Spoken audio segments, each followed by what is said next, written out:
नमस्कार दोस्तों। भगवान आप सभी का भला करे और आपकी सारी इच्छाएं मनोकामनाएं पूरी हों।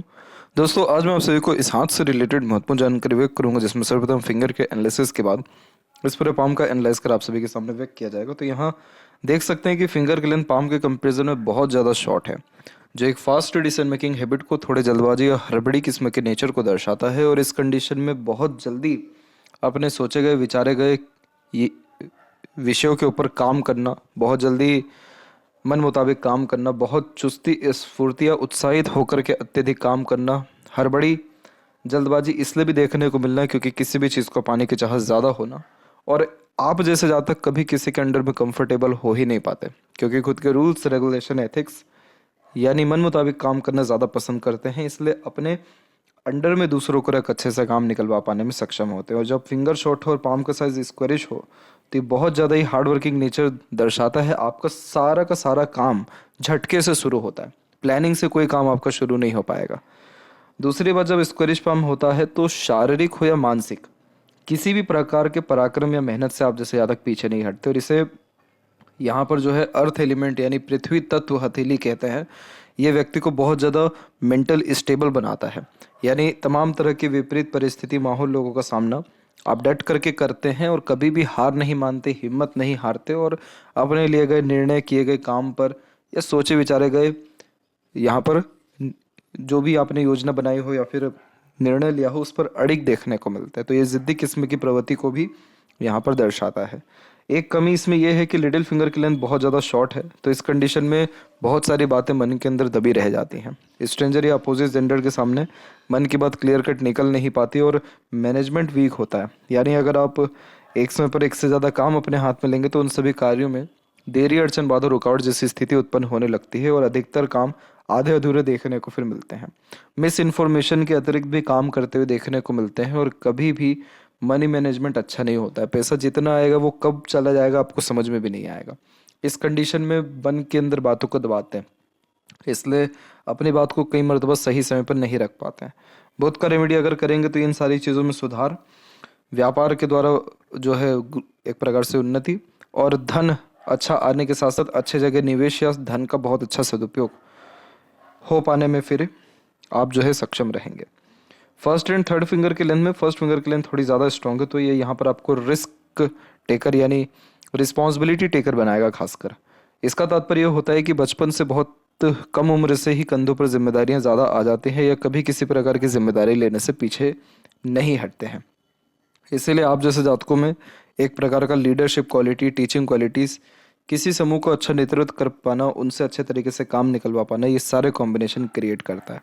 इस कंडीशन में सम्मानित, आत्मसम्मानित बहुत ज़्यादा देखने को मिलते हैं और कभी किसी के सामने चाह कर कभी झुक नहीं पाते। फिंगर के ऊपर सीधी खड़ी रेखा बहुत ही मित्रतापूर्वक स्वभाव को दर्शाती है। मित्र भाईचारे में आप कुछ भी कर लेंगे, लेकिन अगर बात आ गई आपके वर्चस्व पे, इज्जत सम्मान पे या आपके हट पे, तो फिर आप टस से मस अपने निर्णय से नहीं होंगे। यहाँ पर जब सीधी खड़ी रेखाएं होती है तो बहुत ही मित्रतापूर्वक स्वभाव यानी हर परिस्थिति माहौल में अपने आप को ढाल पाना, हर प्रकार के लोगों के साथ मधुर संबंध या लंबे रिश्ते निभा पाना, सारे कॉम्बिनेशन देता है। फिंगर के जो नोट्स है वो थोड़े डेवलप क्लियर कट नहीं है तो कंफ्यूजिंग माइंडसेट की निशानी होता है। इस कंडीशन में डिसीजंस प्रॉपरली ले नहीं पाते, किसी न किसी व्यक्ति विशेष के गाइडेंस या सपोर्ट की आवश्यकता पड़ती है डिसीजन लेने के लिए। फेलेंजर्स की स्थिति और इंटरनल मार्क्स की स्थिति दोनों ठीक है तो स्टेमिना, एनर्जी या रोग प्रतिरोधक क्षमता ठीक रहेगा। और थंब का साइज शॉर्ट होने के कारण टू द पॉइंट बात करना, स्ट्रेट फॉरवर्ड नेचर रखना, ये भी आपकी बेसिक नेचर में रहेगा। अब बात करते हैं एक एक पर्वत कर सभी पर्वत रेखाओं के बारे में। तो सर्वप्रथम गुरु के ऊपर देखा जाए तो गुरु का क्षेत्र विकसित बहुत अच्छा है। इस प्रकार का जब गुरु हो तो समाज में नाम बहुत अच्छा रहता है, इज्जत सम्मान अच्छा प्राप्त होता है, कार्य क्षेत्र में उन्नति प्राप्त होती है, सांसारिक, पारिवारिक या दाम्पत्य सुख की प्राप्ति होती है। लेकिन यहाँ पर एक दिक्कत सिर्फ इतनी आ रही है कि शनि की तरफ से बार बार दबाव आ रहा है, झुकाव आ रहा है। तो आप अगर एक्सपेक्ट करके चलते हैं कि आपको आपके फैमिली से कुछ मिल पाए, किसी भी प्रकार का लाभ या किसी भी प्रकार की उम्मीद लेकर के चल रहे, तो वो पूरी बहुत मुश्किल से ही होगी। लेकिन आप अपने फैमिली के लिए सब कुछ कर पाएंगे जो जो उनकी चाहत रहेगी। तो यहाँ पर कहने का तात्पर्य यह है कि ईश्वर ने आपको देने के लिए बनाया है, ना कि लेने के लिए। तो कभी भी किसी भी चीज, एक प्रकार की चीज़ देने से पीछे मत हटिएगा, हाथ मत बांधिएगा, क्योंकि जितना आप देंगे ईश्वर आपको और उतना ज़्यादा देते चले जाएंगे। तो यहाँ पर जब भी गुरु विकसित होता है, बहुत ही ज्ञानवान व्यक्तित्व होता है, हर क्षेत्र के विषय में पर्याप्त ज्ञान मौजूद होता है। इसमें एकेडमिक वैल्यूज़ की बात ही नहीं कर रहे कि आपके 10th में क्या मार्क्स रहे हैं, 12th के क्या रहे हैं, लेकिन जो दुनियादारी का जो हिसाब किताब है, जो ज्ञान है, वो बहुत अच्छा आपके पास रहेगा। आपके जीवन में एडवाइज़र बहुत अच्छे मिलेंगे। आप खुद भी जो भी काम अपने हाथ में लेंगे उसका नेतृत्व बहुत अच्छे से कर पाएंगे। तो इसीलिए आप अपने काम में भले ही देरी कर सकते हैं, रोक सकते हैं बीच में, लेकिन ये बहुत ज़्यादा ईमानदार बनाता है। तो कोई उंगली तक नहीं उठा सकता आप जैसे जातकों के ऊपर, जिनका गुरु इतना ज़्यादा विकसित हो। बच्चे बहुत लायक निकलते हैं। प्रोग्रेस लाइन बहुत ही ज़्यादा महत्वाकांक्षी बनाता है। तो जीवन में महत्वाकांक्षाओं की पहली बात तो कमी होती नहीं। दूसरा ये कि बहुत ज़्यादा ही जुनूनियत इस कारण से बढ़ जाता है, क्योंकि जब तक इच्छा मनोकामना पूर्ण ना हो तब तक लगे रहते हैं। तो गुरु की स्थिति इस कारण से बहुत अच्छी हो रही है। और दूसरी एक आड़ी रेखा भी है, तो बहुत ही धार्मिक किस्म की प्रवृत्ति होती है। तमाम तरह के धर्म ग्रंथ या रहस्य विद्याओं के प्रति इस कंडीशन में रुचि बढ़ता है। आप जैसे जातक पौराणिक मान्यता रखने वाले रूढ़िवादी किस्म की पद्धतियों को अपनाते हुए देखने को मिलते हैं। इसलिए धर्म के माध्यम से, सत्संग के माध्यम से या सोशल वर्क के माध्यम से भी आत्मीय संतुष्टि व नाम, ये दोनों होने के जो संयोग है वो यहाँ पर निर्मित होते हैं। अगर बात करें शनि के विषय में, तो शनि के ऊपर देख पाएंगे कि क्लियर कट एक वी सिंबल का साइन है। शनि पर वी सिंबल होना का तात्पर्य होता है अधिक खर्च अधिक आय। जितना ज़्यादा खर्च करेंगे उतना ज़्यादा पैसा जीवन में बढ़ते रहेगा, ये नियम है यहाँ पे। और इस कंडीशन में जिम्मेदारी इतनी ज़्यादा, क्योंकि आप जिम्मेदारी से पीछे हटते नहीं हैं, तो इतने लोगों की या इतनी तमाम तरह की जिम्मेदारियां होती है कि पैसा अपने पे क्या खर्च हो वो आने से पहले ही जाने का उसका निर्णय हो जाता है कहाँ कहाँ जाएगा। लेकिन ईश्वर ने वास्तु में कमी नहीं रखी। तो शनि पर जब भी ऐसा चिन्ह होता है तो इसका जो सबसे अच्छा लाभ है वो ओल्ड एज में मिल पाता है। ओल्ड एज का तात्पर्य यहाँ पे होता है 56 के बाद में। 56 के बाद में आपको बहुत ही सहयोग मिलेगा अपने लोगों से, दूसरे लोगों से, या सेवा अच्छी प्राप्त होगी, क्योंकि गुरु पर भी रेखा देख रही है। तो सम्मान, पद प्रतिष्ठा या सुख, ये सारी चीज़ें जो है बढ़ेगी। एक कमी इस हस्त रेखा में या फिर आपके भाग्य रेखा में इतनी सी है कि ये भाग्य रेखा मस्तिष्क रेखा में एक बार रुकी, फिर ये यहाँ से निकल के फिर जो है शनि पर पहुंची है। तो मस्तिष्क रेखा में जब भी भाग्य रेखा रुकती है तो अपने खुद के निर्णय से अपने भाग्य में, धनार्जन में या कार्य क्षेत्र में जो है परिवर्तन करते हुए देखने को मिलते हैं। और अगर हम इसका जजमेंट लें कि ये समय कब क्या मतलब कब था, तो ये समय था आपका 38 से लेकर के 41 के बीच में। इसी समय में कार्य में जो है आपने परिवर्तन किया। तो यहाँ पर एक बार मस्तिष्क रेखा रुक गई तो अराउंड 41 साल के आसपास तक आपको संतुष्टि नहीं था। उसके बाद जाकर के जो है आपको जीवन में संतुष्टि या फिर उन्नति जो है अच्छे ढंग से प्रारंभ होना शुरू हुआ। इसके अलावा ये जो आड़ी रेखा यहाँ से गुजर रही है, ये वाली, ये थोड़ी सी मूड स्विंग्स देती है। मूड स्विंग्स का मतलब ये होता है कि भावनाओं में परिवर्तन हो रहा, कभी रहते रहते बहुत ज़्यादा सीरियस नेचर हो जाना, भीड़ से अलग होना, एकांत पर किस्म का व्यक्तित्व होना। और एक जो हृदय रेखा है वो मंगल पे चल गई है, जो थोड़ा सा खराब गुस्सेल किस्म का व्यक्तित्व दर्शाती है। लेकिन अभी की परिस्थिति के अनुसार अगर बात करें तो गुस्से पे तकरीबन कंट्रोल ठीक है, क्योंकि बाहरी मंगल विकसित अच्छा है। तो वो एग्रेशन बिल्कुल सही जगह पर लेकर के आता है, बेफिजुल का एग्रेशन फिर नहीं रहता। तो अंततः शनि रिस्पॉन्ड ठीक कर रहे हैं, तो आपको संतुष्टि व समृद्धि, प्रगति अभी और आने वाले समय में मिलने वाला है। सूर्य के ऊपर यह है कि सूर्य के ऊपर जब वी सिंबल का साइड नीचे होता है तो एक समय पर एक से ज़्यादा काम करने का आदीपन होता है और कोई भी काम कंटिन्यू नहीं कर पाते, क्योंकि ध्यान जो है परिवर्तन होता है, दूसरे कामों के द्वारा इन्फ्लुएंस होते हैं। तो कन्फ्यूज़न यही रह जाता है कि किस काम को लेकर के चलें, किस काम पे अत्यधिक ध्यान देवें। तो इस कंडीशन में बहुत ज़्यादा स्किल्स डेवलप नहीं हो पाती या जॉब में बहुत ज़्यादा लाभ नहीं मिल पाता है। दूसरी बात इसमें यह है कि सूर्य की जो रेखा है वो आगे चल के वी सिंबल का साइन यहाँ भी बना रही है। ये वेल्दी पर्सनैलिटी का साइन होता है। वेल्दी पर्सनैलिटी मतलब बहुत ही सक्षम व्यक्तित्व यह दर्शाता है हर विषय को लेकर के, यानी अधिकतर काम नाम के बलबूते पर भी आपका होगा। और इस कंडीशन में पैसा देकर के अधिकतर काम कराते हैं, पैसों की या रिसोर्सेज की, यानी सुख सुविधा संसाधन की ऐसी कोई ज़्यादा कमी होती नहीं है। तो सूर्य की स्थिति में बस दिक्कत सिर्फ इतनी सी है कि यहाँ पर रेखाएं जो हैं थोड़ी बिखर के चल रही हैं, जो शुरुआती जीवन में जॉब के रिगार्डिंग, करियर के रिगार्डिंग संघर्ष देता है। जीवन में शुरुआती जीवन में बहुत संघर्ष आते हैं, लेकिन अंत भला तो सब भला, अंत में सारी स्थिति ठीक दिख रही है तो चिंता वाली फिर कोई बात यहाँ नहीं है। बुध के ऊपर अगर एक रेखा हो या एक से अत्यधिक रेखा हो तो बोलचाल की कला में फिर ये माहिर बनाता है।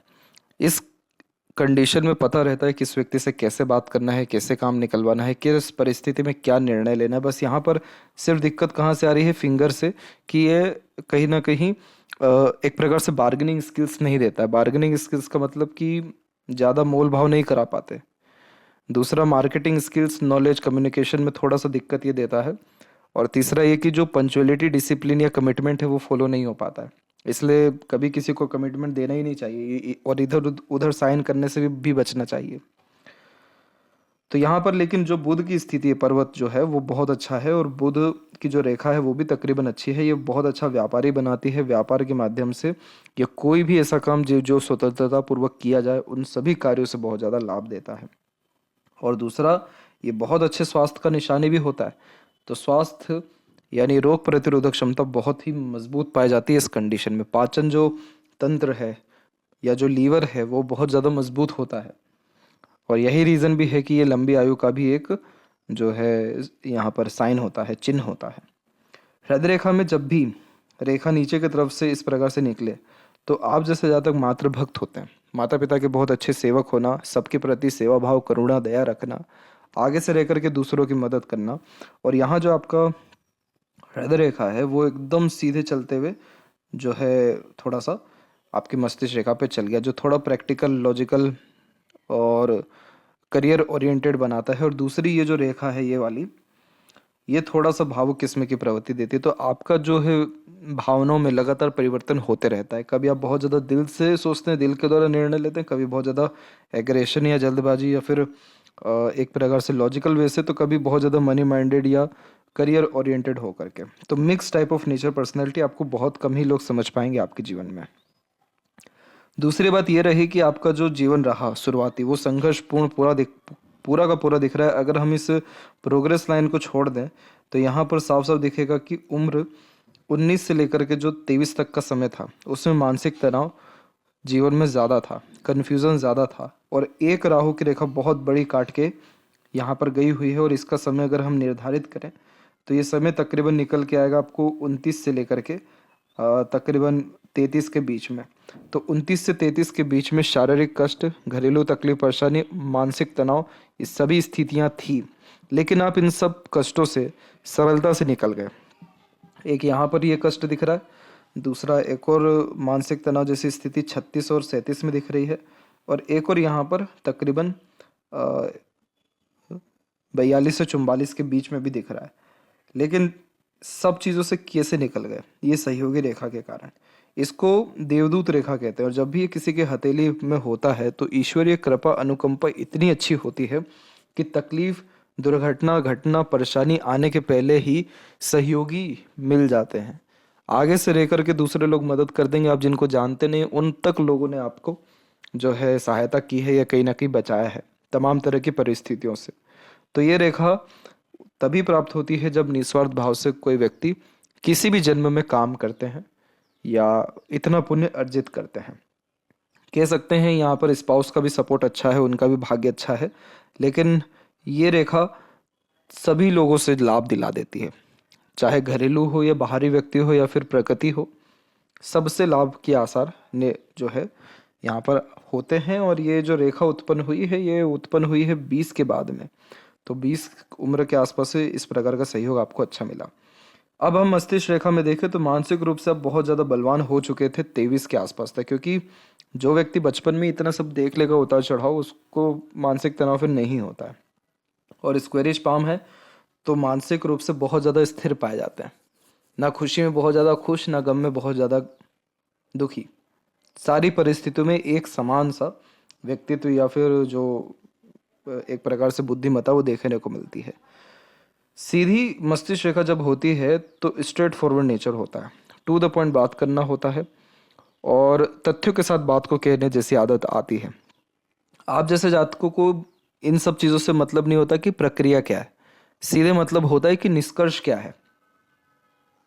तो इसीलिए बहुत सारी बातें आप पूरी सुनते भी नहीं, आधे अधूरे सुन के या डायरेक्ट सीधे कंक्लूजन सुन करके रिएक्ट करते हैं या कोई भी काम करते हैं। सीधी मस्तिष्क रेखा मानसिक रूप से बलवान बनाती है, मजबूत किस्म का व्यक्तित्व देती है, सभी प्रकार के विपरीत परिस्थिति माहौल लोगों का सामना डट करके हिम्मत के साथ कर पाते हैं। और ये रेखा कभी भी हार मानने नहीं देती, घुटने टेकने नहीं देती। इस प्रकार की मस्तिष्क रेखा बुद्धिमता या विवेकवान ये जो है यहाँ पर बनाता है। और ऊपर से जब मरकरी लाइन क्रॉस करके जाए तो व्यापारिक गुण व्यक्तित्व में जो है अच्छे देखने को मिलते हैं। यहाँ पर एक चिन्ह आप देखेंगे और यह है क्रॉस का चिन्ह। क्रॉस का चिन्ह बहुत अच्छा माना जाता है, हालांकि अगर ये बीच में होता तो और ज़्यादा अच्छा होता, लेकिन ये मंगल के क्षेत्र में या मस्तिष्क रेखा हृदय रेखा के बीच में जब ऐसे क्रॉस का चिन्ह होता है तो इस कंडीशन का तात्पर्य होता है, इसे रहस्यमय विद्या कहते हैं। ये जब भी किसी के हाथ में होता है तो ऐसे जातक दूसरों का बहुत ज़्यादा भला कर पाने में सक्षम होते हैं। आप किसी के लिए भी दुआ कर लीजिए, या फिर किसी के लिए अगर किसी ने आपके साथ खराब किया है तो उसके लिए थोड़ा मन से कह दीजिए, आपकी दुआ बहुत जल्दी लगेगी। दूसरा, ये बहुत अच्छा लीडर बनाता है, धार्मिक बनाता है और दूसरों को बहुत ज़्यादा ही मदद कर पाते हैं, आर्थिक रूप से, शारीरिक रूप से, मानसिक रूप से, या उनको अगर कहीं पे सेटलमेंट यानी जॉब सेटलमेंट कराना हो तो। ये चौथा एडिशनल पॉइंट क्यों कहा गया, क्योंकि ये सूर्य के नीचे तो वो जॉब को इंडिकेट करता है। तो आप जैसे जातक दूसरों का कल्याण कर पाने में, भला कर पाने में, सहयोग कर पाने में, उन्नति कर पाने में उनके काम आते हैं। इसीलिए हमेशा जो है दूसरों के लिए अच्छा और दान धर्म पूजा पाठ जैसी योग्यता कि ईश्वर खूब भर भर के दे आपको, ये सारी चीज़ें मांगनी चाहिए, करनी चाहिए। तो और ज़्यादा विकास, और ज़्यादा उन्नति और अधिक लोग आगे से रह करके फिर जुड़ते हैं। एक कमी इस कंडीशन में सिर्फ इतनी होती है कि प्रॉपर्टी के रिगार्डिंग स्ट्रगल बहुत करना पड़ता है। अपने खुद का ज़मीन हो या ज़मीन जायदाद का बंटवारा हो या कहीं लेना हो, बहुत भागा दौड़ी कराएगा, क्योंकि ये क्रॉस का साइन भला किसका कर रहा है, दूसरों के लिए करवा रहा है, आपके लिए भला नहीं करेगा ये। तो ये चीज़ आप ध्यान रखिएगा। इसके अलावा देखें तो अंदरूनी मंगल भी विकसित ठीक है, बाहरी मंगल भी विकसित ठीक है, तो शारीरिक गठन, बल ऊर्जा, मानसिक बल दोनों ठीक है। फिजिकल फिट, मेंटली अलर्ट दोनों देखने को अच्छा मिलते हैं। और जब भी मंगल की इस प्रकार की रेखा चलती है तो प्रॉपर्टीज़ के योग अच्छे देखने को मिलते हैं। और इस कंडीशन में भाई बंधुओं का या दूसरे भाई बंधु यानी दोस्त यार, इनका सहयोग जीवन में अच्छा मिल जाता है। तो ये समय कब से दिखा रहा है, ये समय तकरीबन 34-35 के आसपास से दिखा रहा है। शुक्र के ऊपर इतनी आड़ी रेखा थोड़ा घरेलू तकलीफ परेशानी देता है, और 44 की उम्र के आसपास में भी आया था एक बहुत बड़ा। लेकिन कोई भी रेखा फिर आपके जीवन रेखा को टच नहीं कर रही है तो उतना बड़ा जो है परेशानी नहीं कह सकते। फिश सिंबल का जो चिन्ह है वो बहुत अच्छा होता है केतु के ऊपर, क्योंकि ये अचानक भाग्य उन्नति का कारक होता है। और वैसे ही भाग्य रेखा पर है तो जिस चीज़ से आप उम्मीद नहीं करेंगे अचानक से वो काम आपका बन जाएगा। इस कंडीशन में दूर की धार्मिक यात्रा करना बहुत अच्छा होता है। और काल भैरव जी की आराधना करना या गणपति जी का आराधना करना अत्यंत शुभ फलदायक और अत्यंत और बहुत जल्दी इन सब आराधना से काम बनते हुए देखने को मिलता है। वैसे आपकी आयु लंबी है, सुखमय है और मनी ट्रायंगल का फॉर्मेशन भी है, तो ये भी धनवान होने का अच्छा सूचक माना जाता है। धन की स्थिति पर्याप्त हमेशा पाई जाती है। और वहीं देखें हम तो बाहरी मंगल से एक रेखा आ रही है, इसे यहाँ पर जो है पूर्व पुण्य रेखा कहते हैं। और इस कंडीशन में बहुत लोगों का भार उठाना पड़ता है। बहुत लोग इस जन्म में अपना हिसाब किताब लेने या देने आपको आएंगे, और संघर्ष जीवन भर रहता है। तो कोई भी काम या कोई भी चीज़ सरलता से प्राप्त नहीं हो पाती। चंद्र की स्थिति अच्छा है तो सोचने विचारने की सक्षमता ठीक होती है, सकारात्मक मन होता है, खान पान, घूमने फिरना, ये सारी चीज़ें ठीक होती है। मन से बहुत ज़्यादा विचलित या तनाव जो है नहीं होता है। वहीं देखें लेफ्ट हैंड में तो यहाँ पर देखेंगे कि देखिए कितना बड़ा यहाँ पर कष्ट रहा था आपको 31 से लेकर के 33 के एक बीच में, और एक और रहा था वही 44 के आसपास में। इसीलिए ये दो मजबूत रेखा घरेलू तकलीफ, परेशानी, स्वास्थ्य हानि और मानसिक तनाव, ये दोनों स्थिति दे करके गई थी। लेकिन आप मानसिक रूप से बलवान है तो बहुत जल्दी रिकवर कर गए। तमाम तरह की नई नई चीज़ें ढूंढना, खोजना या नए नए प्रकार के आइडियाज़ पे काम करना, इस प्रकार की मस्तिष्क रेखा दर्शाती है। और भाग्य रेखा एकदम सीधे है तो मजबूत भाग्य होता है। जो चाहते हैं अंततः वो पूर्ण निश्चित रूप से होता है। जब भी शुक्र किसी के भी हथेली में इस प्रकार से दबा हुआ हो तो बहुत ज़्यादा सुख सुविधा की चाह नहीं होती, बहुत ज़्यादा लग्जरीज कंफर्ट नहीं चाहे, ये होता है। आप जैसे जातक थोड़े से में भी संतुष्ट या खुश देखने को मिलते हैं। इसलिए बहुत ज़्यादा दिखावटीपन या बहुत ज़्यादा खुद को मेंटेन करना, तमाम तरह की सुख सुविधाएं हमेशा अर्जित करते रहना, ये व्यक्तित्व में नहीं आता है। तो इस प्रकार की महत्वपूर्ण बातें थी आपके हथेली में। आशा करता हूँ सभी प्रश्नों का उत्तर मिल गया हो। तब तक आप अपना ध्यान रखें। आपका बहुत बहुत धन्यवाद।